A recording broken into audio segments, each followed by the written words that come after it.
Hari ni kita nak membantu Volkswagen Passat yang telah dikemas-kinikan. Ini ialah version 2.0 Elegance.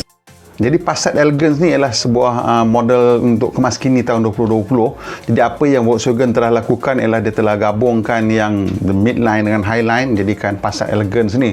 Dan tujuan utamanya ialah untuk membawa masuk versi terbaru Passat yang telah dikemas-kinikan. Jadi dia pun tak nak ada banyak sangat varian pening kepala, so dia combinekan jadi satu varian. Saya rasa ada satu keputusan yang agak bagus juga daripada Volkswagen.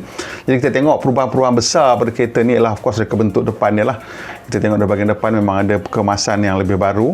Kita lihat dia punya 3 bar grill tu ataupun 2 bar campur satu dekat atas tu, kat tengah-tengah tu 2 bar and very clean, and dia punya reka bentuk lampu pun lebih tajam lah. Jadi perubahan utama pada Passat Elegance ni ialah dengan reka bentuk depan belakang yang baru. Lampu signature lampu depan dan belakang tu lah berubah, dan juga ada upgrade ataupun improvement dari segi connectivity.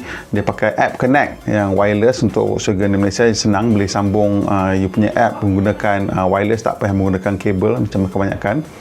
Dan juga ada side traffic assist, side assist dan rear cross traffic alert lah. Ini membantu untuk melihat blind spot lah. Dan ini satu ciri cara dia execute this blind spot monitoring ni saya suka, nanti kita akan tengok. Dan juga ini datang dengan kotak gear 7 kelajuan, dan ini yang kali pertama yang digunakan DSG 7 speed untuk kereta di Malaysia. Dan Passat juga datang dengan enjin 2.0 TSI yang telah dipertingkatkan, dan ini kali pertama di Volkswagen di Malaysia menggunakan kotak gear 7 kelajuan clutch basah DSG ataupun DSG wet clutch 7 speed . Dan ini dijangka akan memberikan kelegaan sikit lah kepada pembeli-pembeli Volkswagen, pasal yang dulu punya the older design dry clutch tu ada isu macam-macam lah tentang reliability and everything that. So yang ini wet clutch 7 speed should be less of a worry lah untuk mereka-mereka yang menginginkan benda ni. Enjin baru ni juga datang dengan 190 PS dan torque ni 320 Newton. So memang very torquey engine, dan memang bila kita memandu kita boleh berasa lah. Dan kelebihannya dengan ada torque yang banyak 320 Newton ni, dengan juga kotak gear 7 kelajuan ni, mereka boleh menggunakan overdrive yang besar lah. Jadi dengan menggunakan overdrive on the 6 and 7 gear, kita dapat mencapai lebih kurang 6.5 liter untuk 100 km.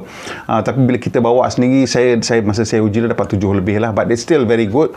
Pasal kalau kita betul-betul nak be very fuel efficient, kita boleh capai, saya rasa dah melebihi pun 6.5 liter per 100 km tu, disebabkan kereta ni punya torque yang sangat banyak. Dan kalau kita set cruise control at 100 or 110, dia akan mencapai ni dengan mudah lah. So ia juga datang dengan digital cockpit lah. Ini skrin 11.7 inci yang baru ni, lebih besar, dan menggunakan thin film trans TFT lah. Resolution dia cantik, it's quite a high resolution, dan the display grafik pun quite good, not the best but quite good lah untuk kereta dalam segmen D ni. Pasal of course I think Volkswagen, Audi punya grafik generally memang quite high definition dan cantik lah, but some of them dia punya kita punya criticism about the VW punya ni, mungkin dia punya layering ataupun cara dia atur tu tak begitu bukan yang terbaik, tapi antara yang terbaik. So digital cockpit dia tu yang menariknya, kita boleh ubah lah meter tu nak jadikan besar, kecil, ataupun paparkan peta di situ. So itu satu yang sangat bagus. Itu memang typical Volkswagen dan Audi, the VAG group yang dah pakaikan meter ni agak lama juga, dan ianya dah well established dan memang dikenali ataupun diterima sebagai salah satu yang terbaik. Dan untuk skrin sesentuh pula, untuk entertainment system is 9.2 inci. Ianya datang dengan voice command, gesture control, dan satu lagi datang dengan Apple CarPlay lah, dan juga App Connect. Jadi kita boleh sambungkan phone kita secara terus ataupun alat peranti kita secara terus kepada skrin, dan kita boleh gunakan skrin itu sebagai phone kita. Ia datang dengan 3 USB-C lah. So kereta ni sekarang semua USB-C. Sejak Elegance ni, dulu dia masih lagi ada USB micro USB, sekarang semua USB-C lah. Ini this is the future, tak boleh nak buat apa. So kalau awak tak ada, pergi belilah adapter dan siapkanlah, kena belanja sikit lah, bukannya mahal-mahal buat sekarang kan. Dan yang ini datang dengan rim 18 inci lah, 18 inci, nama dia Liverpool. Satu dari bentuk yang typical of Volkswagen, very detail, very fine, and nampak solid lah. Kemasan dalam kabin ni kita tengok rekaan baru dalam pintu semua. Sekarang ada lampu ambient, dan juga steering tu dah dikemas-kinikan sikit dengan banyak lagi ciri-ciri. Dan kita tengok kursi ni memang typically is leather, dan untuk pemandu ada 12 way adjustment campur dengan lambar. Lambar you boleh angkat dan turun naik. Kursi tu memang among the best lah in the business right now untuk segmen D ni. Dan saya suka dia ada datang dengan climatronic 3 zone lah. Jadi climatronic 3 zone ni memang banyak akan membantu, terutamanya untuk perjalanan jauh di mana semua orang perlu keselesaan. Dia perjalanan dekat-dekat ni selalunya tak kisah sangat, selalu kita blast aircon maksimum nak bagi turunkan suhu dalam kabin kereta pada permulaan perjalanan. Tapi bila kita dah duduk dalam kereta sejam, 2 jam, di situlah baru kita mula nak adjust kita punya climate control punya temperature. Dan kalau kita boleh kawal depan belakang berasingan, ini akan memberikan keselesaan kepada semua orang lah. Pasal kat belakang walaupun dia lambat sejuk, tapi dia juga bila dia dah sejuk, dia boleh kekal sejuk kerana dia boleh tutup letak curtain. Dia ada curtain kereta ni, so bila letak curtain tu dan boleh kena laraskan suhu secara berbeza lah.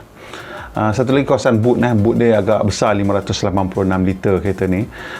Dan saya suka boot dia pasal dia flat floor boot dan tak banyak intrusion, tak ada banyak dia punya macam wheel arch ke masuk blocking untuk kita masukkan barang, tak ada benda nice and big. Dan banyak tie down points, ada 6 tie down points kat belakang tu, so you boleh pasang cargo net lah. Dan tapi kalau kita bawa barang sikit dan kita tak nak guna cargo net, dia juga bagi hook cangkuk yang agak solid juga untuk kita gantung barang-barang kita. Kalau kita pergi shopping setakat bawa 2-3 bag barang, kita boleh gantung kat situ dan jadi barang tu tak bergerak-gerak dan bersepah lah. So these are nice touches that's inside the car. Dan kita tengok dia punya kemasan pun cantik, all the finishing, the way the car is manufactured nampak kemas lah. So we quite like it. But then again, Volkswagen memang terkenal lah dengan this very good and high quality manufacturing yang nampak cantik. Di bahagian belakang kabin Volkswagen Passat ni sebenarnya ini cukup lapang untuk menjadikan kereta ni sebagai sebuah kereta eksekutif lah, terutamanya kalau kita tolak kursi ni ke depan habis lah. Ini saya punya setting tadi, laraskan untuk ketinggian saya lebih kurang 5 kaki 11 inci. Jadi kalau tengok saya duduk kat belakang saya pun masih lagi ada ruang satu genggaman jari lah dekat sini. So memang cukup lah untuk kita rasa selesa. Dan yang lebih bagusnya, dekat bawah kursi ni dia ada macam span tau, so kita boleh tolak kaki kita masuk ke bawah kursi tu dan tak ada belaga apa-apa benda keras atau berbucu kat bawah tu, jadi ianya menjadikannya lebih selesa lah. Dan kat bawah depan ni pun ada poket kecil. Dan yang saya suka tentang Passat ni, of course dia datang dengan this built-in side curtain lah. Jadi reka bentuk dia ni tak fancy, so very simple, neat design. Dia tak ada yang showy sangat. Tapi apa yang saya suka ialah dia punya reka bentuk tu kemas. Sebagai contohnya, kita mulakan dengan dia punya instrument cluster. Jadi instrument cluster ni of course is a digital screen, dia bukannya physical dial. Dan reka bentuknya kemas dan kita suka tengok dan dia nampak teratur. Cuma sekarang ni dia buang ada macam jam kat sini, tak silap saya. Sekarang dia dah buang, dia letak tulisan Passat yang ni. Macam saya tak berapa berkenan sangat bila saya mula-mula masuk tu. Saya rasa tak perlu, dan kerana dia punya font tu tak ada particularly interesting, dan it's just nampak that tu yang menjadikan kereta nampak murah. It cheapens the car a little bit. Otherwise it's all very nice quality. Kita tengok dia punya material semua very nice quality. Kereta ni juga datang dengan auto park brake. Jadi kita mandu tu sampai dekat traffic light, kita berhenti, tekan brake, dia akan terus tarik auto brake. So itu baguslah untuk keselamatan dan juga mengurangkan stres kita lah bila memandu. Juga ada auto stop start, dia boleh turn off ni. Dan di sini ada switch untuk dia punya cermin belakang. Dan bila kita tekan P ni untuk parking ni, dia sebenarnya boleh membantu kita parking. Kita boleh pilih sama ada untuk side parking ataupun reverse parking. Dan juga dia ada satu ciri untuk trailer. Jadi ciri untuk trailer ni dia boleh membantu kita untuk parking trailer lah kot seperti saya. Tapi saya tak kerti, pasal kita bukan tak kerti bawa trailer kan, kita jarang bawa trailer. Dan dia juga ada rear cross traffic punya kamera yang specifically dekat belakang, dia very wide dan tengok untuk supaya kita nampak kiri kanan sebelum kita keluar. Ataupun yang biasa dia hanya menunjukkan parking sensor, dia ada graphics ini, dia menunjukkan kat mana ultrasonic tu mengesan objek-objek. Jadi kat sini ialah cara kita nak memilih fungsi-fungsi tersebut. Selain daripada tu, saya rasa overall feel and quality of the car is memang cukup premium lah, dan berbaloi lah dengan harga 189 tu. Cuma masalahnya kalau kita belanja lebih sikit lah untuk kereta-kereta Jepun, like the Accord and the Camry 190 lebih dua-duanya. 199 untuk Accord dan 195 untuk Camry. Tak tahu itu belum diskaun apa lagi, itu list price. Yang itu dua-dua kereta tu datang dengan adaptive cruise control. Yang ini ada normal cruise control saja dan juga ada lane keeping assist. Jadi lane keeping assist tu bagus, tapi bila tak ada adaptive cruise control dia ada limited appeal sikit lah. Pasal terutamanya ini bila kedua-dua yang Accord dan Camry tu datang dengan full adaptive cruise control sampai follow traffic. Jadi bila masuk traffic jam pun dia akan terus mengawal dan mengurangkan stres kita bila memandu. Cuma yang saya suka kereta ni, dia punya blind spot monitoring system dia, the alert dia tu saya suka. Dia gunakan Fresnel lens yang berada di housing untuk side mirror tu, dan dalam tu ada 3 lampu LED. Jadi apa yang berlaku bila ada objek ataupun kenderaan di titik buta kita, dia akan menyala. Dia macam come on quite gently juga. Dan apabila kita signal dan kita benda tu masih ada di situ ataupun kalau kita signal kita tak tengok lagi kan, kita signal, kita tengok dia blinking, klik klik klik klik. That means sebab kita signal tu je blinking. Kalau kita tak signal tadi, warna cahaya dia tetap je kekal aja. So dia akan menunjukkan bahaya lah. So dia bling bling bling bling bling. Dan sebenarnya jangan sangat jelas nampak di situ. And the Fresnel lens tu is bright enough the light, tapi not too bright sampai ianya distracting. So ketika mandu ke depan, kita mungkin just catch in the corner of our eye lah. Kalau kita perasan, kita perhatikan. Kalau tidak, kita tak nampak boleh, tapi bila kita tengok, kita akan nampak dengan jelas. Yang lampu kecil selalu LED dekat dalam rear view mirror tu ataupun side mirror tu, dia kadang-kadang tak berapa nampak sangat. Itu dia satu ciri dari bentuk yang saya kira lebih lah. Dan of course kursi ni dia ada 12 adjustment. Maksudnya dia ada lambar support punya adjustment, mesti keluar masuk, dan atas bawah boleh naikkan lambar support tu ke atas bawah. Dan yang lain macam biasalah, the 8-way control tu, atas bawah turun naik slide dan belakang sandar. Dan juga dia ada massage function. Dia bila tekan massage function ni, dia mengurut lah. So ini satu kelebihan yang tak ada pada kereta-kereta pesaingnya. So kena pilih lah sama ada awak nak ciri macam ini ataupun mungkin adaptive cruise control tu lebih penting. Pada saya lebih suka adaptive cruise control tu, tapi dan again dalam kereta ni saya rasa lebih mahal daripada pesaing-pesaingnya.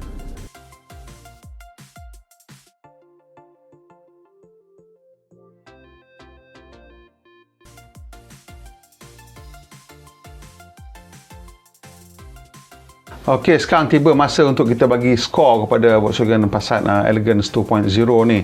Jadi pada saya reka bentuk luaran tu saya boleh bagi dia 7.5 lah. Typical of Volkswagen punya design. Untuk kali ni mereka memang kekal dengan konservatif tapi very highly detailed and very rich design, but it is a conservative shape. So I say it's slightly above average, so saya bagi dia 7.5. Dari segi cabin design pun sama juga. It is quite conservative punya design.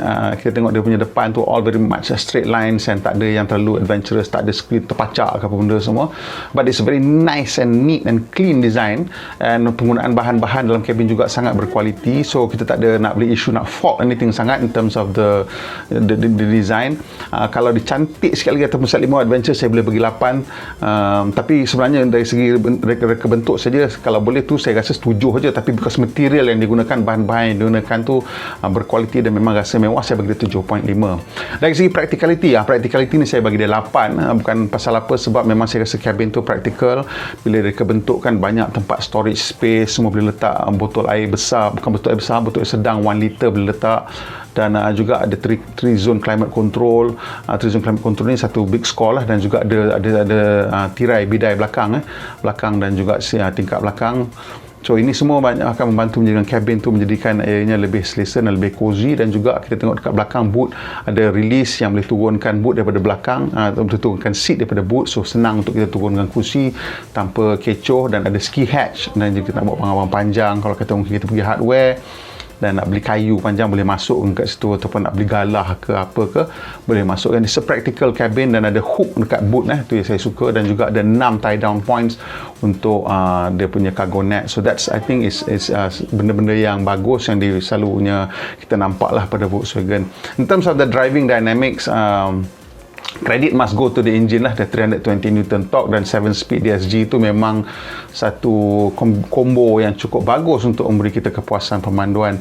Dan of course typically Volkswagen punya ride quality memang supple but firm, so which is nice, which feels very German and rasa reassuring lah. It's good enough in town, and bila on the highway memang rasa solid and kita rasa tak penat bila kita bawa jarak jauh. So saya bagi dia 7.5. So in terms of value for money, because of ciri-ciri yang ada ni, engine tu terutamanya, dan pemanduan dan juga cabin punya quality, saya bagi dia 8.0 lah. Sebab kereta ni memang rasa solid and it is a nicely built car, dan material dalam kereta tu memang rasa sangat berpatutan dengan harga tu, pasal saya bagi 8.0. Tapi saya ada sikit kerisauan lah tentang, masih lagi tak tahulah macam mana isu-isu yang outstanding. At least dia dah ganti DSG tu dengan wet clutch, so less of an issue.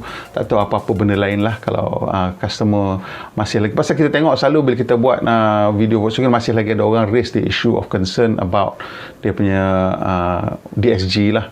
So ini satu yang Volkswagen kena overcome over time lah. Pada saya ianya dah mungkin dah boleh overcome, dan dia orang ada macam-macam program untuk membantu dalam hal ni, tapi still something yang still recurring lah. It'll take time nak buat macam mana.